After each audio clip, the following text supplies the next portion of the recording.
રાજકોટમાં online wait લોસની દવા મંગાવનાર વૃદ્ધા ઠગાઈનો શિકાર બની છે।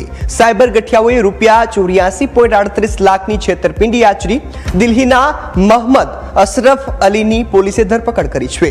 ફ્રોડની રકમમાંથી ₹26 લાખ રિકવર કરવામાં આવ્યા।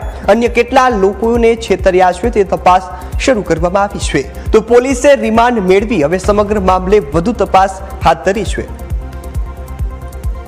ફરિયાદીને જે બીજા ફોન આવવા માંડ્યા ને એ એમને કહેતા હતા કે તમને રિફંડ મળી જશે તમારી તમામ દવાઓનો, તમારે બીજા એટલા રૂપિયા જમા કરાવવાના, અને અગર તમે બીજા રૂપિયા જમા ના કરાવો તો જે અગાઉ જમા કરાવેલા રૂપિયા છે ધીમે ધીમે ચેરિટીમાં જતા રહેશે। અને આ આખા બનાવમાં પછી એમને થોડા દિવસ પછી આરબીઆઈના પત્રો એમને બતાવવામાં આવ્યા હતા, તેલંગાણા હાઈકોર્ટના ઓર્ડર પણ બતાવવામાં આવ્યા હતા, અને આરબીઆઈના કર્મચારી તરીકે ઓળખ પણ આપી હતી હર્ષવર્ધન નામના વ્યક્તિએ।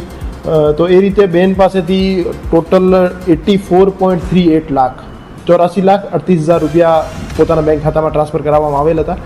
આ મામલે સાયબર ક્રાઇમ પોલીસ સ્ટેશનમાં ફોર્જરી પ્લસ ચીટિંગ અને ખોટી ઓળખ આપવાનો એક ગુનો દાખલ કરવામાં આવેલ છે, અને આ ગુનામાં એક હર્ષવર્ધન નામથી જે વાત કરનાર આરોપી છે એમની ધરપકડ કરવામાં આવેલ છે, જેમનો અસલી નામ મોહમ્મદ અલ્તમસ અલી છે અને દિલ્હીનો રહેવાસી છે।